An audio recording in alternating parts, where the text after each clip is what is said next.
আমার দেশের যে পরিবেশ পরিস্থিতি যেটা বিরাজ করতেছে এখন, এটা আসলে সরকার যেভাবেই হোক আপনি এটা শক্তি প্রয়োগ করে কন্ট্রোল করার চেষ্টা করছেন। তো আসলে আমি বলবো, আপনি যত কিছুই করেন পারবেন না।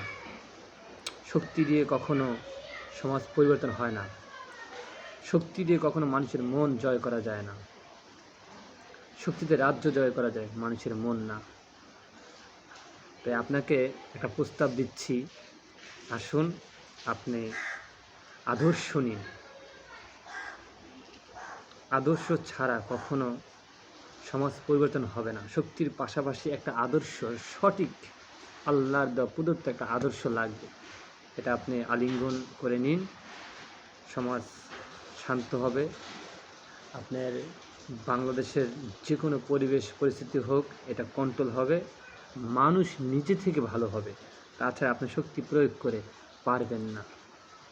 পারবেন না। আপনার গুলি শেষ হয়ে যাবে, কিন্তু মানুষ শেষ হবে না। মা তার সন্তানের মাথায় কাপড় বেঁধে দেবে, আপনি গুলি করেও কিছুই করতে পারবেন না। তাই আপনাকে বলবো, আপনি আদর্শ নিন, আল্লাহর দেওয়া প্রদত্ত আদর্শ নিন।